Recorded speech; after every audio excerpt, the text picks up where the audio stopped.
നമസ്കാരം, കലാകൗമുദി ഓൺലൈനിലേക്ക് സ്വാഗതം.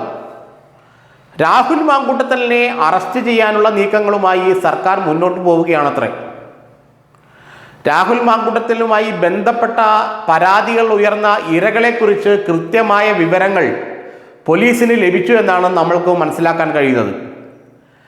ഒരു ഗർഭചിത്രം നടത്തിയെന്ന് പറയുന്ന ആശുപത്രി പോലും പോലീസ് മനസ്സിലാക്കിയെന്നും അവിടെയുള്ള ആളുകളെ ചോദ്യം ചെയ്യാൻ പോവുകയാണെന്നുമുള്ള സൂചനകൾ കഴിഞ്ഞ ദിവസം തന്നെ ഉണ്ടായിരുന്നു. തെരഞ്ഞെടുപ്പ് അടുക്കുംതോറും ഈ കേസ് കൂടുതൽ ദൃഢമാക്കാനുള്ള നീക്കമാണ് CPM-ഉം സർക്കാരും നടത്തുന്നത്. 15-ാം തീയതി നിയമസഭ കൂടുകയാണ്. രാഹുൽ മാങ്കൂട്ടത്തിൽ നിയമസഭാ സമ്മേളനത്തിൽ പങ്കെടുക്കുമെന്നാണ് ഇപ്പോൾ പറയുന്നത്. പങ്കെടുക്കാതെ ഇരിക്കട്ടെ എന്നാണ് കോൺഗ്രസ് ആഗ്രഹിക്കുന്നതെങ്കിലും സ്വതന്ത്ര അംഗമെന്ന നിലയിൽ രാഹുൽ മാങ്കൂട്ടത്തലിന് നിയമസഭാ സമ്മേളനത്തിൽ പങ്കെടുക്കാൻ കഴിയും. പങ്കെടുത്താൽ അത് വലിയ ഒരു പ്രശ്നത്തിലേക്ക് നിയമസഭയെ കൊണ്ടുപോകും. നിയമസഭയിൽ സർക്കാരിനെതിരെ ആഞ്ഞടിക്കാൻ കോൺഗ്രസ് സൂക്ഷിച്ചു വച്ചിരുന്ന ആയുധങ്ങളെല്ലാം അവിടെ നിഷ്പ്രഭമായി പോകുമെന്നാണ് ഇപ്പോൾ പറയുന്നത്. സെപ്റ്റംബർ 15-ന് മുമ്പ് തന്നെ കേസെടുക്കാനുള്ള നീക്കവുമായാണ് സർക്കാർ മുന്നോട്ട് പോകുന്നത്. ഇരകളെ ഏറെക്കുറെ കണ്ടെത്തി കഴിഞ്ഞു. അവരെ കണ്ട് മൊഴിയെടുക്കണം.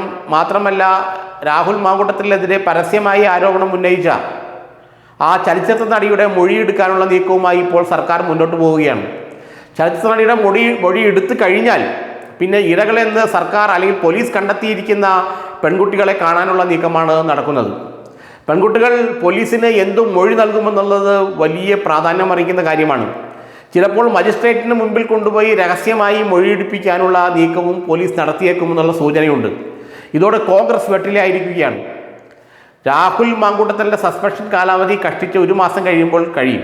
കാരണം അദ്ദേഹത്തിനെതിരെ ഇന്റേണൽ എൻക്വയറി ഒന്നും കോൺഗ്രസിൻ്റെ ഭാഗത്തു നിന്നില്ല. ആഭ്യന്തര അന്വേഷണങ്ങളൊന്നുമില്ല. ആഭ്യന്തര അന്വേഷണങ്ങൾ ഇല്ലാത്തത് കൊണ്ട് 1 മാസമോ 2 മാസമോ കഴിയുമ്പോൾ ഈ 6 മാസത്തെ സസ്പെൻഷനുള്ള കാലാവധി സ്വമേധയാ ഇല്ലാതെയാവും. അങ്ങനെ രാഹുൽ മാങ്കൂട്ടത്തിൽ വീണ്ടും കോൺഗ്രസ് അംഗമാകും. അതല്ല എങ്കിൽ സസ്പെൻഷൻ നീട്ടാനുള്ള തീരുമാനം AICCയുടെ ഭാഗത്തു നിന്നൊക്കെ ഉണ്ടാകണം.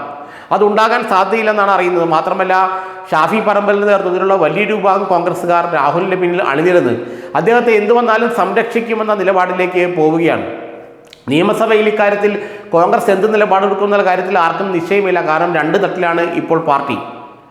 VD സതീശൻ ഒരു ഭാഗത്തും രാഹുലിനെ പിന്തുണയ്ക്കുന്നവർ മറുഭാഗത്തുമായി പാർട്ടി കൃത്യമായി ഇപ്പോൾ വിഭജിക്കപ്പെട്ടിരിക്കുകയാണ്.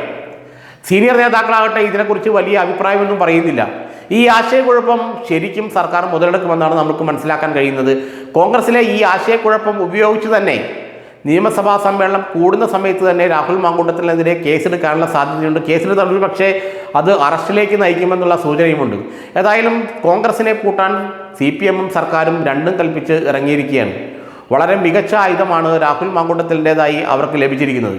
കോൺഗ്രസിലെ പടരപ്പിണക്കങ്ങളും തൊഴുത്തിൽ കുത്തികളുമാണ് ഈ ആയുധങ്ങൾ സർക്കാരിന് സംഭരിച്ചത് കൊടുത്തതെന്നുള്ള കാര്യത്തിൽ ആർക്കും തർക്കമില്ല. ഏതായാലും വരുന്ന നിയമസഭാ സമ്മേളനം പ്രക്ഷുബ്ധമാവും. ആ സമയത്ത് തന്നെ രാഹുലിനെതിരെ ഇനി അഥവാ തെളിവുകൾ ഇല്ലെങ്കിൽ പോലും ഒരു FIR ഇടാനുള്ള നീക്കം പോലീസ് നടത്തുന്നുണ്ട്. അങ്ങനെ FIR ഇട്ടാൽ അത് നിയമസഭയിൽ വരും, അത് വിഷയമാവുകയും ചെയ്യും. അങ്ങനെ പ്രതിപക്ഷത്തിൻ്റെ എല്ലാ ആക്രമണങ്ങളെയും രാഹുൽ മാങ്കൂട്ടത്തിൽ എന്ന ഒറ്റ വിഷയം വെച്ച് തടുക്കാനുള്ള പരിപാടിയുമായി പിണറായി വിജയൻ മുന്നോട്ട് പോവുകയാണ്.